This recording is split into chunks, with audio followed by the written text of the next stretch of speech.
नहमदुहु व नस्तईनुहु व नस्तगफिरुहु व नऊज़ु बिल्लाहि मिन शुरूरि अनफुसिना व मिन सय्यिआति अमालिना मन यहदिहिल्लाहु फला मुदिल्ल लहु वमन युद्लिलहु फला हादिय लहु व अशहदु अल्ला इलाहा इल्लल्लाहु वहदहु ला शरीका लहु व अशहदु अन्ना मुहम्मदन अब्दुहु व रसूलुहु अम्मा बअद फ़अऊज़ु बिल्लाहि मिनश शैतानिर रजीम बिस्मिल्लाहिर रहमानिर रहीम फ़इन्न खैरल हदीसी किताबुल्लाह वख़ैरल हदी हदी मुहम्मदिन सल्लल्लाहु अलैहि वसल्लम वशर्रुल उमूरि मुहदसतुहा वकुल्लु मुहदसतिन बिदअ वकुल्लु बिदअतिन ज़लालह वकुल्लु ज़लालतिन फिन्नार अऊज़ु बिल्लाहि मिनश शैतानिर रजीम बिस्मिल्लाहिर रहमानिर रहीम मन अमिला सालिहन मिन ज़करिन व उन्सा फलनुहय्यिन्नहु हयातन तय्यबह क़ाल अन्नबिय्यु सल्लल्लाहु अलैहि वसल्लम तलबुल इल्मि फरीदतुन अला कुल्लि मुस्लिम अल हदीस।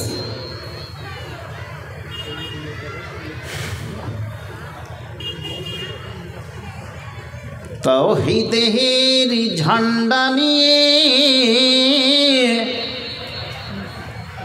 तौहीदेर झंडा निये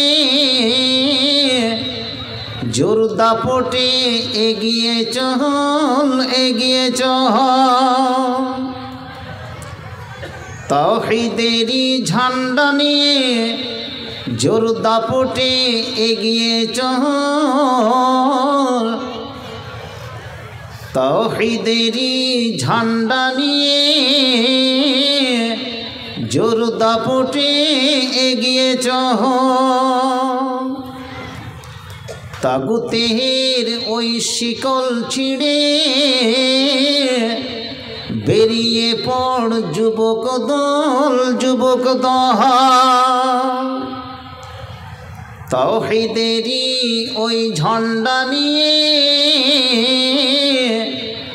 जोर दापटे एगिए चल तागुतेर ओई शिकल छिड़े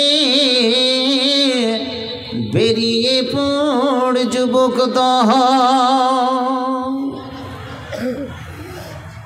तागुतेर ओई बेड़ा जाले केन हओ आटो तौहीदेरी ओई झंडा निये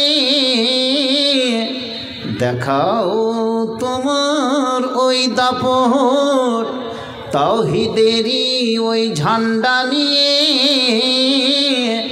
देखाओ दापट तौहीद आछे तागुत आछे मने मिशे তাগুতের হয় না মরণ, তাগুত আছে মনে মিশে, তাগুতের হয় না মরণ মরণ। সুযোগ পেলেই মুমিনের ঈমান করিবে হরণ, করিবে হরণ। তাওহীদের ঝান্ডা নিয়ে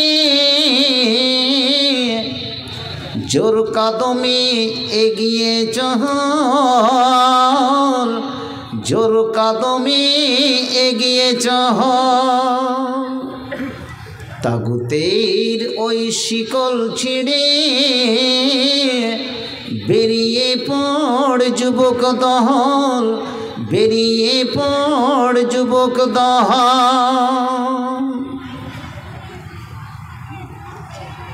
শ্রদ্ধেয় যোগ্যতম সভাপতি মহাশয়, অত্র মাদ্রাসার শিক্ষক মণ্ডলী, ছাত্রবৃন্দ, অত্র এলাকার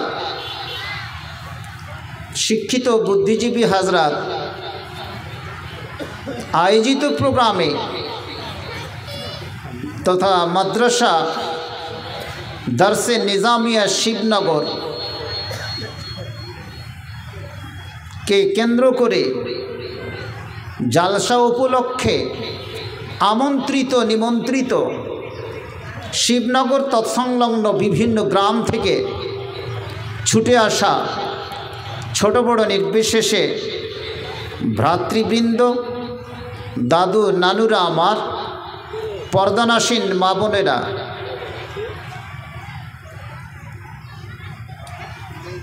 সর্বকৃষ্ণ আল্লাহ রব্বুল আলামিনের প্রশংসা তার সমীপে নিবেদন করি, যিনি আজকে আমাদের প্রতিটি মানুষকে ছোট বড় নির্বিশেষে মানুষ হিসাবে দৈনন্দিন জীবন অতিবাহিত করতে সকাল থেকে সন্ধ্যা, সন্ধ্যা থেকে সকাল, এই মুহূর্তে বিশেষে মানুষের জীবনে যে সুখ দুঃখ, ব্যথা বেদনা সমস্ত কিছু একই সঙ্গে উপভোগ করে আবার মানুষ হয়ে বেঁচে আছি, তারই একমাত্র স্তুতিবাদ এবং গুণকীর্তন একবার অন্তর থেকে পড়ি আলহামদুলিল্লাহ, সবাই পড়ি আলহামদুলিল্লাহ। তারপরে তার শেষ নবী জনাবে হজরত মুহাম্মদ সাল্লাল্লাহু আলাইহি ওয়াসাল্লামের প্রতি হাজারো দুরুদ ও সালাম বর্ষিত হোক। আল্লাহুম্মা সাল্লি আলাই আল্লাহুম্মা বারিক আলাই। প্রিয় ভাইরা আমার, সন্ধ্যা থেকে নিয়ে আপনাদের এই জালসা চলছে। বক্তারা বিভিন্ন বিষয়ে বক্তৃতা রেখে গেলেন, আপনারা শুনছেন। আমার পূর্ববর্তী আজিজাম এমদাদ ভাই আপনাদের কাছে বক্তৃতা রাখতেছিলেন, জানি না কোন বিষয়ে বক্তৃতা রাখলেন, তবে কানে কানে ভেসে আসছিল। আশা করি আপনারা উপকৃত হয়েছেন। ওনারও দীর্ঘজীবী হায়াত আমি কামনা করছি, আর আপনারা যেন আমাল করতে পারেন।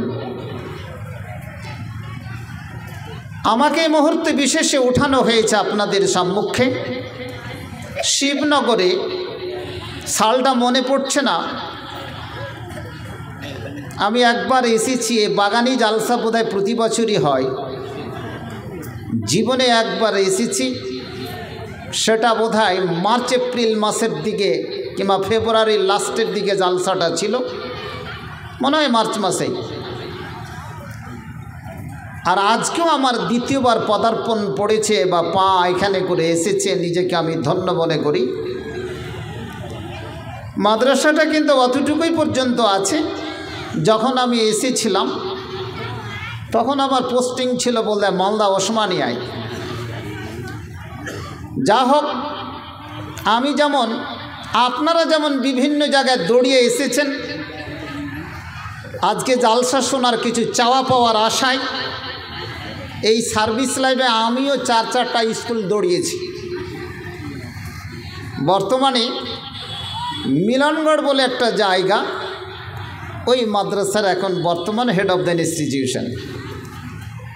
দেখা সাক্ষাৎ হবে আপনাদের সঙ্গে, আদান প্রদান হবে হাদিস কোরআন বলে। ভাই, দাদু, নানা, নানি, খালা, পিসি, মাসি ইত্যাদি রূপে যে রিশতা, যে সম্পর্ক আছে মানুষের সাথে, সেই সম্পর্ক স্থাপিত হবে মানুষের কাছে। এটাই হচ্ছে বাস্তবতা, এটাই মানুষের হচ্ছে কি পরিচয় তথা আইডেন্টিফিকেশন। প্রিয় ভাইরা আমার, আজকে বক্তৃতা আপনাদের সম্মুখে রাখছি একটু আলাদাভাবে। আমার দেহটা দেখতে পাচ্ছেন, তাছাড়া 5 দিন থেকে আমাকে ঘুমও নেই। যতদূর সম্ভব, যতটুকু আল্লাহ আমাকে তৌফিক দেই, আপনাদের কাছে আমি আলোচনা করার চেষ্টা করব। তবে আলোচনাটা একটু আলাদা। আপনাদের সকলেরই চাইব প্রাণ খোলা আশীর্বাদ এবং অত্র বক্তৃতা শোনার জন্য দৃষ্টি, মন, মানসিকতা এবং আন্তরিকতার সঙ্গে শোনার সঙ্গে যেন সেটা বাস্তবে আমল করতে পারি। বলুন ইনশাআল্লাহ, মাশাআল্লাহ। আজকে বক্তৃতাটা হবে বিভিন্ন মাসাইল অনুসারে বক্তৃতা। হয়তো এরকম বক্তৃতা কোনো দিন হয়তো রাখেনি বা হয়তো শুনেনি জালসাতে। তবে আমি কোনো ফতোয়া দিতে আসেনি। বাস্তব জগতে যে ধরনের জিনিসগুলো ঘটছে সেই জিনিস সম্পর্কে আল্লাহ রসুলের 1500 বছরের ইতিহাস, 1500 বছরের যে কোরআন এবং তার ব্যাখ্যা বিশ্লেষণ অনুসারে যে হাদিস, সে হাদিস অনুসারে সেই কথাগুলোকে আপনাদের সম্মুখে তুলে ধরার চেষ্টা করব। তবে চুপচাপ বসে থাকবেন। জালসা শুনে, এই জালসা হেঁটে আসলাম কি মেলা দিয়ে, পুরোপুরি একবারে সিআরডিপি পর্যন্ত কি মেলা চলে গেছে। প্রিয় ভাইরা আমার, এই জালসা ব্যাপারে আমি কি পরামর্শ দিব? দিনহীন গুনাহগার। আপনারা সে পরামর্শ সম্পর্কে নিজেই ভাববেন যে ইসলামের কাজ করতে গিয়ে সেটা বাস্তবে ইসলামের কাজ হচ্ছে না, কোনো জায়গায় গুনাহ খাতা হচ্ছে, সেটা যোগ বিয়োগ করে আমি কতখানি বাঁচতে পারছি, সেটা কিছু একটা ব্যাপার দেখার আছে। মা বোনদেরকে আমি আবারও বলছি, আপনারা জালসা শুনতে এসেছেন, গুনগুন শব্দ না করে জালসাগুলো শুনবেন, আপনাদেরই উপকার হবে। আমি মুসলিম হিসাবে কতগুলো জিনিস আছে কি শরীয়তের। একটা জিনিস আমরা শুনে রেখেছি কি সুন্নাত। শুনে রেখেছি কি রাখেনি? সুন্নাত। তার পাশাপাশি তার বিপরীত একটা ভাইয়ের নাম শুনে রেখেছি বিদআত। এটা শুনে রেখেছি কিনা? সুন্নাত ও বিদআত। আর একটা শব্দ শুনে রেখেছি হালাল, আর একটি শব্দ রেখেছি কি হারাম। ম্যাথামেটিক্স করতে গেলে কতগুলো সূত্র আমাদেরকে শিখতে হয়, বা ফিজিক্স কেমিস্ট্রি পড়তে গেলে কতগুলো সূত্র না শুনলে সে ফ্যাক্টরগুলো মিলানো যায় না। হাদিস কোরআনকে জানতে গেলে এই যে সুন্নাত এবং বিদআত, এই যে হালাল এবং হারাম, এই জিনিসগুলোকে আমাদেরকে জানতে হবে। উদাহরণস্বরূপ, আজকে আমরা এমন এখন কতগুলো মুসলিম হয়েছি যে জানি না কখন মাশাআল্লাহ পড়তে হবে, জানি না কখন আলহামদুলিল্লাহ পাঠ করতে হবে, জানি না কখন আল্লাহু আকবার পাঠ করতে হবে, জানি না কখন আলহামদুলিল্লাহ পাঠ করতে হবে। কিন্তু আমি মুসলিম, আমি একজন মুমিন, আমি একজন মুসাল্লি রূপে নিজেকে দাবি করি। প্রিয় ভাইরা আমার, এই কথাটি এখানে করে রেখে দেন। সুন্নাত এবং বিদআত, হালাল এবং হারাম, এই কথাটি ভালো করে জানুন। বক্তৃতার প্রারম্ভে আমি কথাটি তুলে ধরছি, বক্তৃতাটা বুঝার আপনার কি সুবিধা হবে। সুন্নাত আর বিদআতের সম্পর্ক কি তার আগে বলছি। মানুষের জীবনকে দুটি ভাগে বিভক্ত করা হয়েছে। ভাগ কটা ভাগে? 2 ভাগে। মাথার ব্রেন কি খারাপ আছে নাকি? আস্তে করে বলবা। কিছু কিছু প্রত্যেক জালসাতে এরকম একটা কার্টুন পাচ্ছি সামনে, লাভও কিন্তু হচ্ছে। 2 ভাগে, একটা হচ্ছে ইবাদতের জীবন আর একটা হচ্ছে কি দুনিয়াবী জীবন। সুন্নাত আর বিদআতের সম্পর্কটা কোথায়? আমরা আলেম ওলামা আজকে কি সুন্নাত বেদাত বুঝি না, তো আপনারা কি দাদু নানি আর নানা আর ভাইজানেরা সেই টার্ম বুঝবেন কি করে? কথাটি ভালো করে বুঝে যান যে 100টা বই পড়ে মানুষ হয়, 100টা বই পড়ে মানুষ বেঈমান শয়তান তৈরি হয় যদি পড়তে না জানি। প্রিয় ভাইরা আমার, এখন তো পড়ার প্রবণতা কাউরই নেই, শোনারও প্রবণতা নেই, তাহলে এই জিনিসটা দেখার প্রবণতা সবারই আছে। জগৎটাকে তাতে মোহিত করে দিয়েছে। আহা, বলতে চাইছি যে দুভাগে ভাগ। এবাদতের জীবনটা কি? যেমন নামাজ, রোজা, হজ, যাকাত, কথা বুঝে গেছেন। দুনিয়াবি জীবন কি?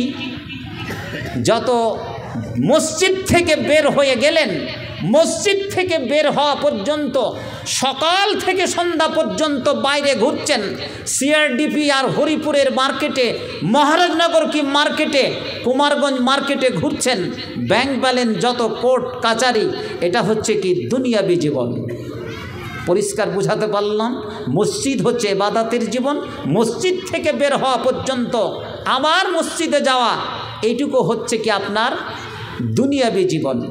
দুনিয়াবি জীবনের সাথে সম্পর্ক হলো হালাল এবং হারামের সম্পর্ক। এখন প্রশ্ন হতে পারে কীরকম করে?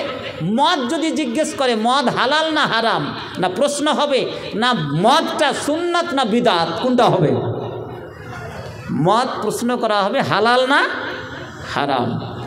এখানে করে সুন্নাত বিদাতের প্রশ্ন আসবে না। সুন্নাত বিদাতের প্রশ্ন শুধু নামাজ, রোজা, হজ, যাকাত পর্যন্তই থাকবে। প্রিয় ভাইরা, একটা বিরাট বড় কথা বলে দিলাম, 10 বছর পড়েও কিন্তু নিজামাতে সে জ্ঞান আমরা পার্থক্য করতে পারি না। তাহলে সুন্নাত আর বিদাত, হালাল এবং হারাম। আর যত ব্যাংক ব্যালেন্স আছে, যত কোর্ট কাচারি আছে, এটা হচ্ছে দুনিয়াবি জীবন, আর এটার সম্পর্ক হচ্ছে হালাল এবং হারামের সাথে সম্পর্ক। একটা সূত্র মনে রাখবেন, শিবপুর নিবাসী এলাকার সমস্ত জিনিস 1400 বছর থেকে আগে, 1400 বছর থেকে যেই সমস্ত জিনিসগুলি আল্লাহ এবং আল্লাহর রসুল হারাম করে দিয়েছেন, কিয়ামত পর্যন্ত সেটা হারাম থাকবে। যেমন মদ হারাম না হালাল? বলুন। বিড়ি খাওয়া হালাল না হারাম? কেউ পিছনে বিড়ি টানছে, ধোঁয়া দেখতে পাচ্ছি। আর শরবত খাওয়া হালাল না হারাম? মাশাআল্লাহ, বুঝছি তো সবই। এবারে আসুন, আর 1400 বছর থেকে নিয়ে যেই সমস্ত জিনিসগুলোর উপরে আল্লাহ রসুল এবং আল্লাহ তাআলা কথা বলেননি, কিয়ামত পর্যন্ত যত আবিষ্কার হবে তাতে সবই হালাল। মোবাইলটা হালাল না হারাম? কি বলুন? হালাল। হালাল কে হারাম? এতে হালাল হারাম দুটোই আছে। এতে হালাল হারাম কে বলছে? মাকরু। আলা হাদিসের বেটারা, বাচ্চারা মাকরু বলে কোনো শব্দ বুঝে না। এখানে করে দেখেন, নোট করে দিবেন, শেষে সব দোয়া হয়ে যাবে। মা বোনেরা ভালো করে শুনবেন, মা বোনদেরই ওয়াজটা বেশি হবে আজকে। আমি বক্তৃতার প্রারম্ভে আছি, ভালো করে শুনুন। এবারে যখন চলে গেল হালাল হারামের কি প্রশ্ন আর সুন্নাত আর কি বেদাতের প্রশ্ন, যেমন আপনাকে কিছু উদাহরণ শোনাই। কতগুলো জীবজন্তু আছে যে তার দুটা শিকারী দাঁত আছে, একে হাদিসের ভাষায় বলা হয়েছে জিনাব। যেমন কাক, যেমন চিল, এর মাংস খাওয়া হালাল না হারাম? হারাম। কতগুলো প্রাণী আছে যাকে জি মেখলাব বলা হয়েছে, থাবা মেরে যে শিকার করে, এটা কি হতে পারে? থাবা মেরে, বিড়াল হতে পারে, কুকুর হতে পারে, থাবা মেরে শিকার করে, বাঘ হতে পারে। এগুলোর মাংস খাওয়া হালাল না হারাম? হারাম। কেউ যদি ডেলিগেটে গরু বলে চালিয়ে দেয় তখন হালাল হয়ে যেতে পারে নাকি? আর একটা হাদিসে ব্যবহার করা হয়েছে শিবা। শিবা মানে হিংস্র প্রাণী, বাঘ, ভল্লুক, লায়ন, চিতাবাঘ, এই সমস্ত প্রাণীর মাংস হালাল না হারাম? হারাম। আপনারা নিজে বলবেন। আল্লাহ রসুল 1500 বছর আগে এগুলো বলে দিয়েছেন তার ক্যাটাগরি, এর আন্ডারে যতগুলো পড়বে সমস্ত কিন্তু হারাম। নেক্সট, শেষ একটা জিনিস এসেছে, একটা হাদিস এসেছে, বুখারী এবং সুনানে হাদিসটা বর্ণনা করা হয়েছে। আল জাল্লালা, ওই সমস্ত প্রাণীদেরকে বলা হয় যে সমস্ত প্রাণী বিভিন্ন জায়গাতে শুধু অপবিত্র জিনিস খেয়ে যায়, এর মাংস খাওয়া যাবে? যাবে? যাবে না। কিন্তু একটা গরু কুরবানি কিনতে গেছি, দেখা গেল খুব হাট্টা কাটা, কিন্তু কিছুই খায় না, শুধু খালি মাংসই খায়, শুধু খালি আবর্জনাই খায়, শুধু মানুষের পায়খানাই খায়, শুকুর মানুষের পায়খানায় খায়। শুকুরের মাংস, শরীরের মাংস হালাল না হারাম? হারাম। তাহলে ওই সমস্ত কি প্রাণী যে অপবিত্র জিনিস খায় সেটা হচ্ছে হারাম। এখন আপনাকে প্রশ্ন করে নিই, জর্দা হারাম না হালাল? জর্দা বলতে ওই জর্দা না, একটা খাবার জর্দা হয়, বাঙালিরা যদিও না করে, কিন্তু যারা বিহার ইউপিতে লেখাপড়া করেছেন, আমরা যেমন পড়েছি, জর্দা পোলাও তৈরি করে খাবার বিরিয়ানির মতন। বিরিয়ানিটা হালাল না হারাম? আর বলবে না হালাল, আর বলি না, আমি এতক্ষণ বলে যাচ্ছি হালাল না হারাম। পোলাও হালাল না হারাম? হারাম বললেই কিন্তু এরা কিন্তু চেপে বসবে, মেয়েরা, যেহেতু ওরা পোলাও তৈরি করে। জর্দা পোলাও অবশ্যই হালাল। আমি কিন্তু একটা সূত্র বলে দিয়েছি, এই মাংসের সঙ্গে যদি থাবা মারা মাংসের, বিরিয়ানির সঙ্গে যদি থাবা মারা প্রাণীর মাংস যুক্ত থাকে, জি, দুই শিকার করা প্রাণীর মাংস যদি যুক্ত থাকে, হিংস্র প্রাণীর মাংস যদি যুক্ত থাকে, যদি অপবিত্র খাওয়ার মাংস যুক্ত করে বিরিয়ানি যদি তৈরি করে, তাহলে সে বিরিয়ানি খাওয়া হালাল হবে না হারাম? হারাম। সূত্র বলে দিয়েছেন আল্লাহ রসুল। কত বড় কি বিজ্ঞানী, কোনোদিন ভেবে দেখেছি খান করে? অতএব কিয়ামত পর্যন্ত যত রকমের ভ্যারাইটিস আসবে, এই সমস্ত কি প্রাণীর মাংস যদি সেখানে তার রক্ত মাংস যুক্ত না থাকে, তাহলে হাজার রকমের ভ্যারাইটিস করে মা বোন দাদি নানির কাছ থেকে করে আপনি খেতে পারবেন, সেটা হচ্ছে হালাল। বক্তৃতার প্রারম্ভে হালাল হারাম সুন্নাত এবং বিদাতের কথা আপনাদেরকে বললাম। আমি প্রথমে ক্ষমা চেয়ে নিয়েছি। আজকে বক্তৃতাটা হবে মাসলা মাসাইল অনুসারে। প্রথম মাসলা আসেন, আপনাদেরকে কথা বলি। আমাদের সমাজে প্রচলিত আছে যে হাঁটুর ওপরে যদি কাপড় উঠে যায় উজু থাকবে কি থাকবে না, এই প্রশ্নগুলো আসে না? ভালো করে কান খুলে শুনে রাখবেন। আমি যে মাসলাগুলো আজকে আলোচনা করব, এই মাসলার সাথে কাউরি যদি কোনো প্রতিদ্বন্দ্বিতা করার ইচ্ছা থাকে জিজ্ঞেস করার, তাহলে এখানে করে নয়, আমার বক্তৃতার পরে আমার সঙ্গে মত বিনিময় করবে। কাউরি যদি কোন বিষয়ে জানার যদি ব্যাপার থাকে, আলোচনাটা করতে থাকেন, কানটা ভালো করে খুলে রাখেন। মনে করেন যে শিবনগর মাদ্রাসার আপনারা আজকে ছাত্র, তাই না? সবসময় মনে করবেন যে আমি আজকে ছাত্র, সারা জীবন ছাত্র ছাত্রী হয়ে বাঁচবার চেষ্টা করবেন। সে অক্টোবরের থেকে মধ্য থেকে আজকে জালসা করছি, এতটি লোক কোনো জালসাতে পাইনি। বলুন আলহামদুলিল্লাহ। এটা আপনাদের গর্ব না গর্ব নয়? শিবনগরের গর্ব। এতটি লোক বসে আছে, এই লোকটি সবটি খাপা লোক। জালসা যে করাচ্ছে, জালসাওয়ালার লাভ, প্যান্ডেলওয়ালার লাভ, আর আমাদের বক্তার লাভ। আর যেটি এখানে বসে থাকে এটি সবটি খাপা মানুষ। এরা শুধু খরচ করে আর পকেট থেকে ছিনিয়ে টাকা নিয়ে নেয়, যেমন ইমদাদুল্লাহ ভাই নিয়ে গেল। এবারে কে লাভ ক্ষতি আছে এটা বক্তৃতার শেষে, আমার বক্তৃতার শেষখানে শুনে যাবেন। আশা করি বেশি উপকৃত হতে পারবেন। যদি আমি এখানে চলে এসেছি, বুঝতে পারলেন ভাই আমার শরীরে কত জার্কিং আছে। আমি 2টার সময় কি ঢুকেছি, আবার একজন সুপার মানুষ, স্কুলে কত কাজ, কথা দিয়েছি চলে এসেছি। অতএব আপনারা আমাকে বেইজ্জত করবেন না, শুনে যাবেন। এরপরও তো আপনাদের আকাঙ্ক্ষিত বক্তা একজন আছে, স্টেজে দেখা করে গেছে, তাকে দেখে যাবেন শেষ মুহূর্তে। প্রিয় ভাইরা, আমার প্রিয় ভাইরা, হাঁটুর উপরে যদি কাপড় উঠে যায় উজুটা থাকবে কি থাকবে না আপনাদের কাছ থেকে জেনে নিই। শিবনগরের কতজন বলছে থাকবে না? হাত উঠান।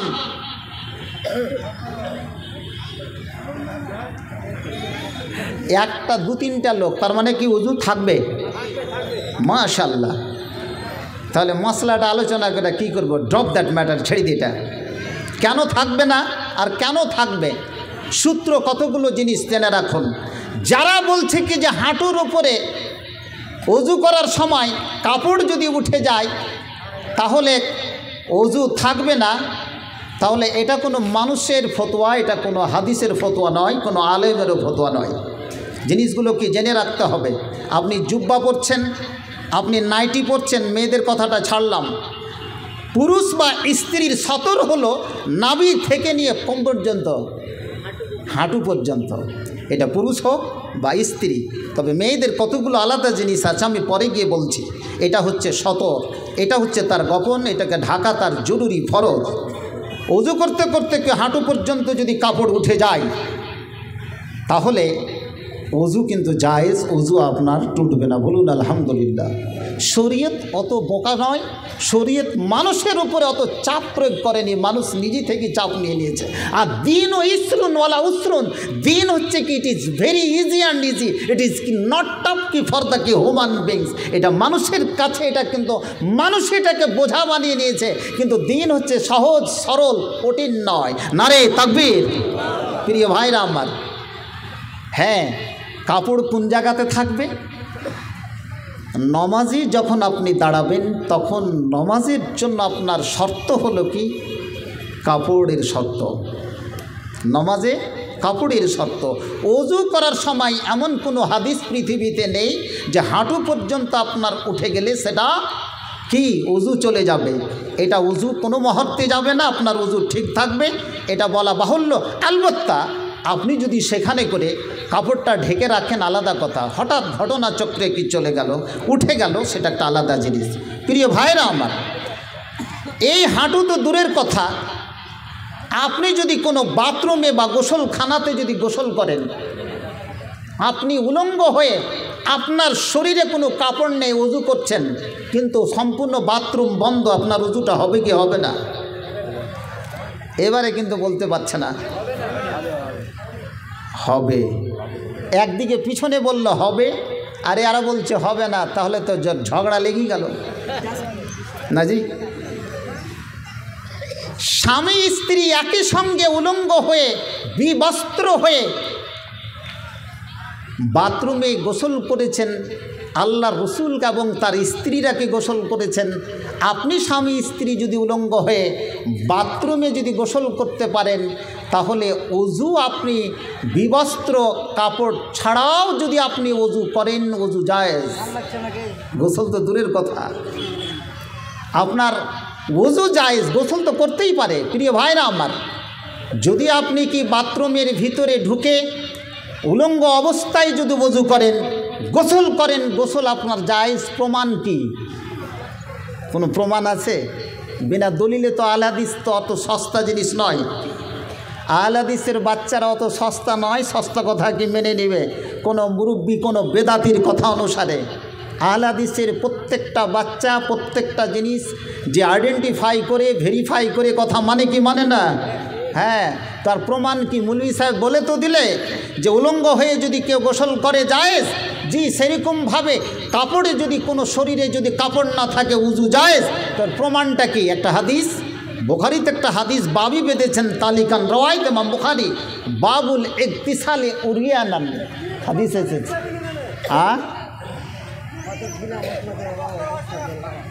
কেউ কিছু বলছে নাকি? এটা ঢিলা মশলা তো দলিলটা দিয়ে দিই। বাবুল ইগতিসালে কি উরিয়ানান, আল্লাহর রসুল গোসল করেছেন কি উলঙ্গ হয়ে, বাবুল ইগতিসালে উরিয়ানান। এবং এখানে হাদিস নিয়ে এসেছেন আল্লাহর রসুল। কি হাদিস? দুটো ঘটনা এনেছেন। হাজরাতে আইয়ুব আলাইহিসসালাতু সালামের একটা ঘটনা নিয়ে এসেছেন এবং হাজরাতে মুসার ঘটনা নিয়ে এসেছেন। বুখারীটা খুলে এখানে করে আপনারা কি দেখে নিতে পারেন। যারা বাংলা পড়তে জানেন, এটাও জি বিবস্ত্র হয়ে গোসল করার অধ্যায় এইভাবে কি লিখিত আছে, আপনি দেখে নিতে পারেন। মুসার এবং আইয়ুবের, হযরতে আইয়ুবের যে ঘটনাটা নিয়ে এসে ইমাম বুখারী সেটাকে রদ করেনি এবং সেটাকে তিনি কোনো প্রতিবাদও করেননি, সেটাকে কি রেখে দিয়েছেন। তার মানেই হচ্ছে কি, তারা যেইভাবে কি গোসল করেছে, গোসল করার পরে আজকে সে উম্মতের জন্য সেখানে করে বলা হয়েছে কি শারউনা, আমাদেরই কি সেই শরীয়ত, যেই শরীয়ত বিগত যুগে কি আইয়ুবের এবং কি মুসার যুগে কি শরীয়ত ছিল, সেই শরীয়ত এখনও কি অটুট আছে? আহা, ওরে আমার যুবক যুবতী কি জেনে রাখুন, ইমাম বুখারী যখন বাবুল ইকতিসালে উরিয়ানান যখন বাপ বেঁধে দিলেন, তার মানে এটাই প্রমাণ হয়ে গেল, কোনো ব্যক্তি যদি বলে আজকে কি উলঙ্গ হয়ে যদি গোসল করে বাথরুমের ভিতরে পর্দার ভিতরে, তাহলে উলঙ্গ হয়ে গোসল করতে পারে, তার প্রমাণ হলে বাবুল ইকতিসালে উরিয়ানান, এটাই হচ্ছে কোনো প্রমাণ। কোনো ব্যক্তি যদি বলে এটা ঢিলা মশলা, তাহলে তোমার কাছে কোনো প্রমাণ থাকলে সেটাকে তোমাকে প্রমাণ দিতে হবে, সঠিক হাদিস দিয়ে প্রমাণ দিতে হবে। ইমাম বুখারী আজ থেকে নয়, কত যুগ আগে এই বাপ বেঁধে মানুষের কাছে নতুন তিনি বার্তা দিয়ে দিলেন, মানুষকে তিনি জানিয়ে দিলেন, তুমি জেনে নাও, জেনে নাও, শরীয়ত তোমার কাছে এখানে বেইনসাফ করেনি। ওমা রব্বুকা বিযাল্লামিল লিল আবিদ। ওরে যুবক যুবতী জেনে রাখুন, জেনে রাখুন, তুমি পর্দার ভিতরে আছো, পর্দার সঙ্গে তুমি আজকে কি গোসল করছো, তুমি সেখানে করে যদি কোনো কারণবশত তোমার যদি কি সেটা বিবস্ত্র হয়ে যায়, তোমার শরীরে যদি কাপড় না থাকে, উলঙ্গ হয়ে তুমি গোসল করে নিতে পারো, ঠিক সেইরকমই এটাও দিয়ে দেওয়া হয়েছে। ওই অবস্থায় যদি তুমি ওযু করে নাও, তারপরে যদি তুমি কাপড় পরো, তোমার ওযু জায়েজ, জায়েজ, এতে কোনো দ্বিমত নেই, কাউরি কোনো আলমতা নেই, কাউরি কোনো সেখানে অভিযোগ নেই। এবারে যদি তুমি বলো এটা জায়েজ নয়, এটা ফতোয়া, এটা নয়, তাহলে নিশ্চয় আমার বুঝতে সেখানে ভুল হয়েছে। ওরে যুবক যুবতী জেনে রাখুন, জেনে রাখুন, এ মাসলা এত কঠিন নয়, এ মাসলা এত সহজ, এত সেখানে করে সহজভাবে বর্ণনা করা হয়েছে, যেই জিনিসটাকে আমায় আপনাই কবুল করে নিতে হবে, এতে কোনো অসুবিধা হবে না, হবে না। আহা, একটা মশলা বললাম, শর্ট করে দ্বিতীয় একটা মশলা বলছি আপনাদের কাছে।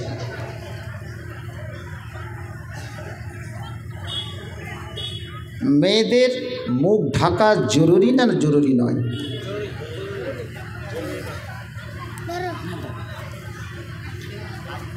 দ্বিতীয় মশলা, মেয়েদের সম্পূর্ণ মুখ ঢেকে চলতে হবে কি হবে না? আমি যে আলোচনাটা করছি সে আলোচনার শেষখানে কিন্তু আপনারা মতামতটা দিবেন। এখানে করে সবাই বলছে যে মুখ যদি ঢেকেই নেয় তাহলে রাস্তা দিয়ে কী করে চলবে? হাজি ভাই, সম্পূর্ণ মুখ, আজকে মেয়েরা বোরকা পরিধান করে কি করে না, আবার মুখ কিন্তু খোলা থাকে, আবার কিছু কিছু মেয়ে মুখ কিন্তু পুরোপুরি ঢাকা থাকে, চোখটা শুধু তাদের দেখতে পাওয়া যায়। প্রিয় ভাইরা আমার, মেয়েদের মুখ ঢাকা কতখানি জায়েজ আর কতখানি জায়েজ নয়, মানুষের মেয়েদের যে মুখের চেহারাটা রয়েছে, এটা আল্লাহর সৃষ্টিগত সাজসজ্জা চেহারা, যেই চেহারাতে এটা সৃষ্টিগত চেহারায় তার সাজসজ্জা এবং তার অ্যাট্রাকশন কাশিস কিন্তু বেশি থাকে। যদি মেয়েরা আজকে হাতে ব্রাসলেট পরছে, যে আঙ্গুলে আজকে কি পরছে, এটাকে বলে আঙ্গুঠি পরছে, পায়ে পায়ে মল পরছে, তারপরে কানে দুল পরছে, নাকে নাকমাছি পরছে, আপনাকে বলছি এই সাজটা এটা হচ্ছে কৃত্রিম সাজ। আর মেয়েদের চেহারাতে যে নতুনভাবে একটা সুন্দর মেয়েকে সৃষ্টি করেছে, এই সাজটা কার? আল্লাহর। আর যে সমস্ত অলঙ্কারগুলো আমরা কি তৈরি করে তাকে দিয়েছি বা তৈরি করেছে, এটা কার তৈরি করা? এটা মানুষের তৈরি করা। তাহলে আল্লাহর তৈরি করা যেটা সৃষ্টি চেহারা, সেই চেহারাতে বেশি অ্যাট্রাকশন কাশিস আকর্ষণ থাকবে না আপনার আমার তৈরি করা অলঙ্কারে বেশি কাশিস থাকবে? কিসে থাকবে? আল্লাহ থাকবে। কি প্রমাণ? একটা মেয়ে চেহারা খুলে ট্রেনে বাসে সফর করছে, বোরকা টোরকা পড়ে আছে, সবই কিছু পড়ে আছে, মাথাতে নেকাব আছে, চেহারাটা খোলা আছে, আর হাতে যেটা চুড়ি আছে সেই চুড়িটাও কিন্তু খোলা আছে। একজন যুবক কোন দিকে আগে দেখবে? যুক্তি কোন দিকে? মুখের দিকে দেখবে। ইচ্ছা করলে যখন দুটো চোখ আর দুটো চোখ, চারটা চোখে যখন পড়ে যায়, এই ফেতনা কিন্তু সবচেয়ে কি বড় ফেতনা, একটু জল দেবে, সবচেয়ে কি বড় ফেতনা।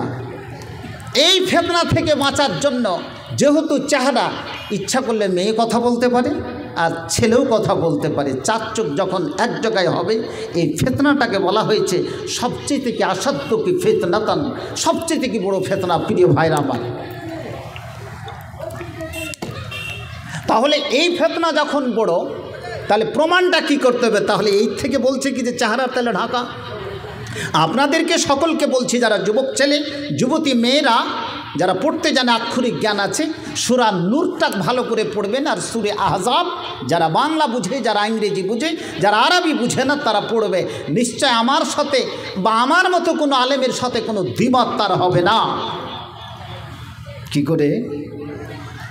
একটা মেয়ে হাতে দাস্তনা পড়ছে, আবার পায়ে মোজাও পড়ছে, কোনো জায়গায় কিন্তু তার কোনো জায়গা ঢাকা নেই, কোনো জায়গায় খোলা নেই, মাথায় তার কি নেকাব পড়ছে, কিন্তু পুরো চেহারাটা কি খোলা আছে? প্রিয় ভাইরা আমার, কিন্তু যদি কোনো মেয়ের চেহারা খোলা বন্ধ থাকে, কোনো বাস ট্রেনে সফর করছে, কাউরি কোনো যুবকের কোনো সময় তার লাইসেন্স পাবে না, কোনো তার স্থানই পাবে না যে ওই মেয়ের সঙ্গে সে কথা বলতে পারে, যতক্ষণ পর্যন্ত যুবতী মেয়ে মুখ খুলে তার সঙ্গে কথা না বলবে।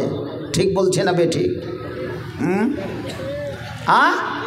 এবারে একটা কথা আসুন, যে মুখটা ঢাকা ওয়াজিব না সুন্নাত না মুস্তাহাব? কোরআনে বলছে সূরা নূরের 31 নম্বর আয়াত, ওয়ালা ইবদিনা জিনাতাহুন্না ইল্লা মা যাহারা মিনহা। ওয়ালা ইবদিনা জিনাতাহুন্না, প্রত্যেকটা মেয়ে তাদের সৌন্দর্যকে তারা কি ঢেকে রাখবে, ইল্লা বাট মা যাহারা মিনহা, তবে যে অংশটা কিছু কিছু অংশ প্রকাশ পেয়ে যায়। কীরকম প্রকাশ পেয়ে গেল? এর তাফসির কিন্তু, এর ব্যাখ্যা বিশ্লেষণ করতে কিন্তু আমরা অনেক আলেম ওলামা কিন্তু ভুল করেছি। এর থেকে অনেকেই বলেছে যে চেহারাটা বা হাতের 2 কবজি, যেটা ফোকাহাদের কি মশলা, হাতের 2 কবজি কিংবা 2 চেহারা খুলে রাখতে হবে, এটা কিন্তু ভুল তাফসির করা হয়েছে। দার্সে নিজামিয়াতে আমরা ভুল ব্যাখ্যাকে দিয়ে রেখেছি, এরকম তাফসির কিন্তু সেখানে কোনো জায়গায় করা হয়নি। প্রিয় ভাইরা আমার, এটার মানে সেটা নয়। চেহারা বলতে কি ইল্লামা জাহারা মিনহা, অকস্মাৎ রূপে কোনো জায়গা, মেয়েদের শরীরের কোনো জায়গা খুলে যায়, প্রকাশ পেয়ে যায়। উদাহরণস্বরূপ, একটা মেয়ে রাস্তা দিয়ে যাচ্ছে সিআরডিপি, যেতে যেতে কোনো জায়গায় ঝোড়ো হাওয়া আসলো, দেখা গেল যে মাথা থেকে নেকআপটা পড়ে গেল, বা শরীর থেকে চাদরটা পড়ে গেল, বা ও চলতে চলতে হোঁচট খেয়ে কোনো জায়গায় পড়ে গিয়ে শাড়িটা কিংবা তার বোরকাটা এদিক ওদিক হয়ে গেল, হয় কি হয় না? বা বাইকে চলতে চলতে স্বামীর সঙ্গে দাদার সঙ্গে চলতে চলতে পড়ে গিয়ে হয়তো কোনো জায়গাতে কাপড়টা হয়তো হাঁটু পর্যন্ত উঠে গেল, ইল্লামা যাহারা মিনহার তাফসির। কেউ যদি বলে এর থেকে কি চেহারাকে খুলে রাখতে হবে, তাহলে এটা কি ভুল ব্যাখ্যা দিয়ে থাকে। প্রিয় ভাইরা আমার, শুনুন, কাজ দিবে, ভালো করে শুনুন, হৃদয়ঙ্গম করার চেষ্টা করুন, কাজ দিবে। প্রত্যেকের বাড়িতে যুবকের সঙ্গে যুবতীরা থাকছে, যে কলেজ ভার্সিটির সমস্ত কি ছাত্রীরা থাকছে, তাদেরকে আমরা কোন জায়গা থেকে পৌঁছে দিয়েছি। যদি এই আয়াতের তাফসির ভুল করতে থাকি, ভুল ব্যাখ্যা দিয়ে থাকি, তাহলে একদিন প্রত্যেক আলেমের কাছে, প্রত্যেক খাতিব বক্তার কাছে আল্লাহ তাআলা কড়াই গন্ডাই হিসাব বুঝে নেবেন। প্রিয় ভাইরা আমার, এটার ইল্লা মা যাহারা মিনহার কি তাফসির করা হয়েছে। এবারে আল্লাহ রসুলের যুগে যখন এই আয়াতটা অবতীর্ণ হলো, তখন মেয়েরা করত কি? ভালো করে শুনুন, মেয়েরা করত কি? যখন যে ওয়ালা ইবদিনা জিনাতাহুন্না মা যাহারা মিনহা, যে তারা নিজের সৌন্দর্য দেখাবে না, তখন মেয়েরা যখন সিআরডিপি এখান থেকে যাতায়াত করত, জি মহারাজনগর স্টেশন কি বলছে কুমারগঞ্জ স্টেশন যাতায়াত করত, তখন রাস্তা পথে তারা করত কি? বোরকা পরে, চাদর পরে, তখন করত কি? এক যুগে যখন আমরা প্রাইমারিতে পড়তাম, তখন বাঙালি মেয়েদেরকে দেখতাম তারা এক প্রকারের ঝুল গায়ে দিত, কি দিত না? দিত না? মেয়েরা যখন কোনো রাস্তা দিয়ে দুজন যাতায়াত করত, সামনে যখন কোনো পুরুষের দল পড়ে যেত, মেয়েরা পিছন দিকে বসে, যে এমনকি বসে যেতে দেখেছি দাদি নানিরাকে, পুরুষেরা সেখান থেকে চলে যায়। কিন্তু বর্তমানে সেই সমস্ত মেয়েরাকে পায় না, রাস্তাটা আমাদেরকে ঘিরে নেওয়া হয়। বর্তমান যুগের যুবতী মেয়েরা, তুমি কোন পথ দিয়ে যাবে জানি না, আমি যুবতী মেয়ে, আমার পথ কি তুমি ছেড়ে দাও। আহা, আজকে মাসলাটা কোন জায়গাতে গিয়ে দাঁড়িয়েছে আপনি চিন্তা করতে পেরেছেন? যখন আয়াতটা অবতীর্ণ হলো, মেয়েরা আল্লাহ রসুলের যুগে চলতো কি বলছে, ইবদিনা আইনান ওয়াহেদা, ইবদিনা আইনান ওয়াহেদা, মেয়েরা এমনভাবে ঘোমটা কাটত মনে হচ্ছে একটা চোখকে বন্ধ করে নিত, হয় ডান চোখ বন্ধ করত কিংবা বাম চোখ বন্ধ করত, একটা চোখ বন্ধ করে একদিকে টেরা চোখে দেখে দিয়ে তারা কি পথ চলত। এটা ছিল আল্লাহ রসুলের কি যুগের কথা।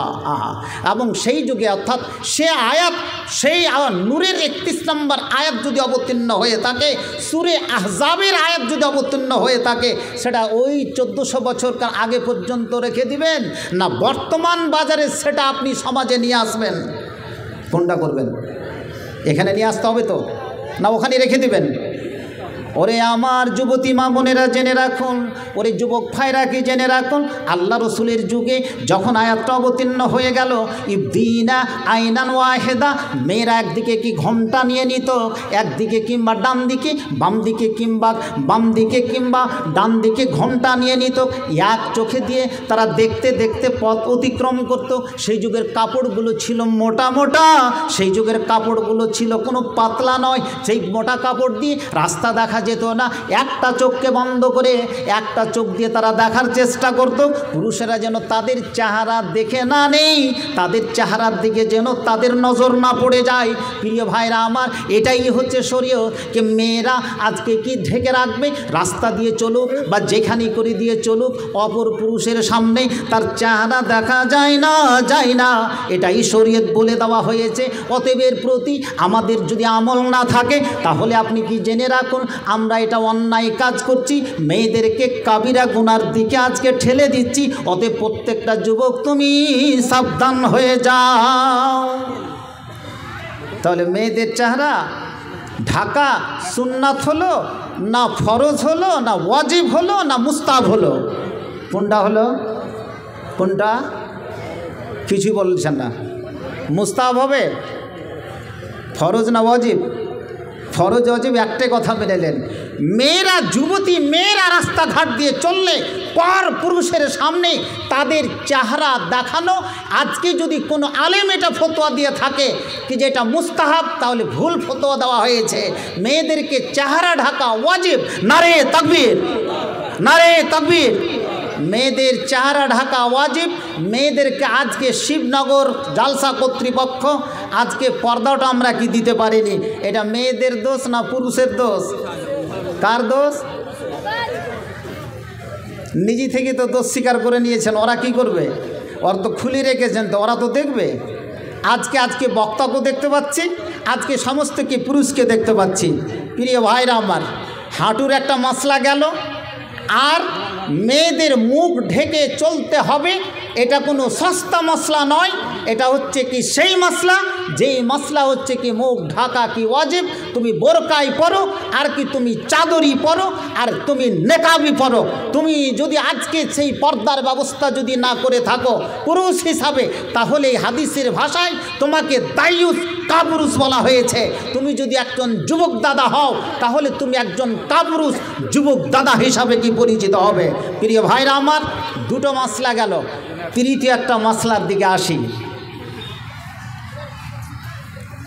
মাথায় নমাজ পড়তে যাচ্ছি, নমাজ পড়তে যাওয়া গিয়ে মাথায় টুপি দেওয়া, এটা জরুরি না জরুরি নয়?